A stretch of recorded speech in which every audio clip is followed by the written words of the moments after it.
Hi. Today I'm going to be talking about why am I so tired? Why do I feel exhausted? Why does it feel like I'm doing less, but I'm actually doing more? Why am I so tired?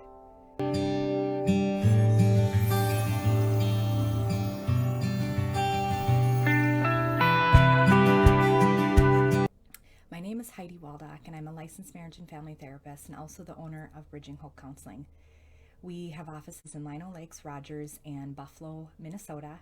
And I've been doing these videos, so has Brianna. We've been posting them either on Facebook Live or also on YouTube. And just wanting to speak our heart where we're at, things that we're going through personally. We know that other people are probably going through similar things.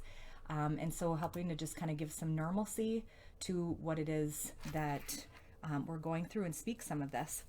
I asked a couple therapists about this. I said, I want to talk about why am I so tired? And they were like, yes, yes, I totally understand that. So it doesn't matter what you're doing and where you're working. There's just a sense of exhaustion that's increased that we all have. And our CEO Tim, who's also my husband, spoke about this, and he said that there's a lot more processing that's going on in our heads. So our everyday schedule that we had, routines are changed. So even what to eat for dinner or what to do on a Friday night, even though you're maybe doing less, it's more difficult because you're exhausted because you're processing through something different. So we're used to these like normal routines, and so it kind of throws us off. And sometimes it's almost like we feel like there's no purpose. I know that sounds kind of off and uncomfortable, but I think there's just like this nothingness that sometimes we can feel. And I'm not going to be going into this video here. I'd like to talk about it more, but there's definitely a sense of grief that's happening right now. And even the word anticipatory grief, which means it maybe isn't exactly grief that you're dealing with right now, but grief of something that could be happening. And so I'll talk about that. I know there's lots of awesome articles, so I'm going to find one and post that one of our therapists shared with us. Just kind of speaking about that and being able to honor that, yes, there is a lot of change that's happening and there is grief that's happening. So the stages of grief that we're experiencing. Um, so okay, so I'm feeling tired, I'm feeling exhausted, I'm trying to keep doing my job, or maybe I don't have my job, and how do I keep moving forward and have more energy during this time where I don't feel like I have energy? How do we shift something when I don't feel like it? I don't feel motivated to do that, and I don't feel like I have as much meaning. So I'm going to give you some ideas, and I hope some of these can connect with you and be helpful. So the first one is to connect with others, and connect with others that you know are going to boost you up. You know that are in a different place than you, or even just a place that they can just validate you and say, I get it, I hear you, I understand, I'm going through the same thing. And then also be patient with people that you live with, because they're struggling with something that's different, and so they might be experiencing anxiety when maybe they never experienced that before, or maybe they're going through a funk or depression and they've never experienced that. So just being patient and more compassionate with people that you're living with, and even not living with too, or just talking to. So just kind of keeping that in mind, that we're all going through something different. And then number two is find something to laugh about. I think this is really important, to find things that where you experience joy, and this is where like you feel the joy. So where you're not just faking, you're actually stepping forward into this. At our management meeting, we had to come up with our favorite food and a favorite song, and a song that's really been bringing us joy lately. And it was really fun to do because we're able to listen to each other's songs and hear, wow, that's bringing them joy. And of course, someone brought up Vanilla Ice, so of course we were laughing because of that. And even like movies like The Breakfast Club or Mighty Ducks. We just watched that with my kids, and I was thinking, oh my gosh, all those rinks were from Minnesota, and it was just really cool to watch and to see the movie in a different light. And so it brought a lot of joy to be able to watch that with my kids. So find things that bring you joy and laughter. So number four, I've said this, or excuse me, number three, I've said this before, put down the phone, turn off the TV, stop watching the news. I kind of feel like the news right now sometimes is like watching reality TV, which is addictive. And we just like, oh, I want to see that, or I can't wait to see that, or what is it going to be, and what's going to come up next. And although that might feel like it's fun, afterwards you're feeling worse and you're not feeling peace. So I'm just going to encourage you, put the phone down for a moment, don't look at Facebook, don't look at Instagram, don't watch the news, and just take some breaks from your phone and from the TV. So number four is to just do nothing. Okay. So this means like do meditation and focus on nothing. You can prayer, you can walk in nature. You got to give your brain a break.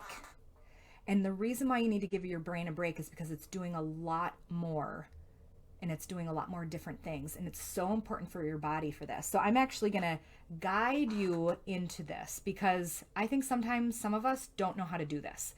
And you'll listen to me, you're like, oh, that sounds great, Heidi. Oh, I'll make sure to do that. When you're done, you click, move on to the next thing, and then you're like busybody again. Okay, so I'm going to have you focus and take a few moments here. And what I want you to do right now is I want you to close your eyes, and I want you to start to just notice your breathing. Start to notice your breathing, and as you do, you start forgetting about everything else, and just notice that you breathe in, you hold, and you breathe out, and hold. You breathe in, hold, you breathe out, hold. And as you notice this, you're noticing that your breathing is slowing down. And as you notice that your breathing is slowing down, you're starting to feel more calm, and you are starting to let go of other things that are going on. And so as you are noticing your breathing, I want you to picture a garden. And I want you to picture a garden that is made just for you. So this garden could have beautiful trees, it could have beautiful flowers, grasses, it could be in the desert or the jungle, it doesn't matter, but this is your garden. And I want you to notice what it's like to just walk around this garden. You notice how beautiful everything is. You notice the smells. You might notice a wind, and you look up and you see the sky, and you're just kind of noticing things you wouldn't have noticed because you're not slowing down to pay attention. And just allow yourself to just feel that peace. And as you keep walking in this garden, you notice a path. And there's a path going from the garden, and you start to walk on it. And you're thinking, I wonder, where does this path go? Where is this path going to? And so you walk down the path, and it goes right into your home. That this peaceful, beautiful garden that's made for you goes right into your home. And so then you turn around and you're like, I can go back into the garden. Wow, I can go back into the garden. So you have access to this whenever you want.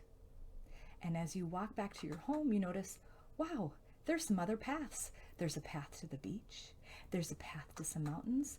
There's a path to your best friend's house. There's all these paths of all the places that you can go to access peace, to access joy, to access love, whatever it is that you need, you have access to this from your home. And so as I was kind of walking you through this, I want you to just notice what that feels like in your body, to be able to just go there for a moment. This is what our brain needs. Our brain needs relaxation.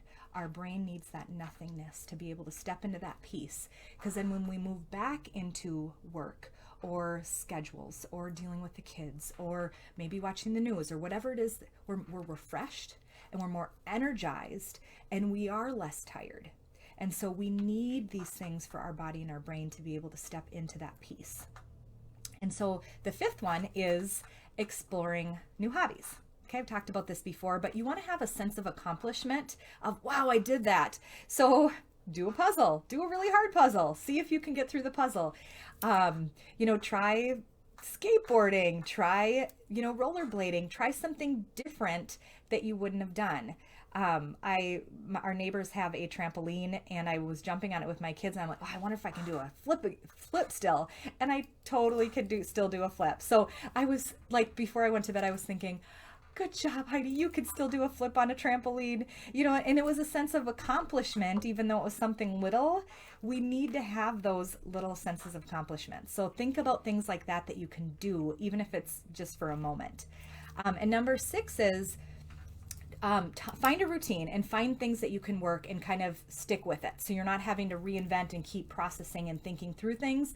And then if you're able to, try to do some things that you normally did before. So like, let's say you went to the gym before and now that your gym is closed, go work out at the same time you would have gone to the gym. So like, try to keep that structure the same. Or let's say, you did dinner a certain time with someone, like keep that going. So try to find those things, those structured things that you did that was similar, keep those going, and then find a new structure, add it, and keep it going. Because what you're doing is, that's less brain power and less thinking that makes you more exhausted. Okay. So I hope that this was encouraging. I hope that this is helpful for you. I'm really just wanting to connect and validate that this feeling of tiredness, that what the heck is this? And I don't understand this. And that it's normal and you're okay.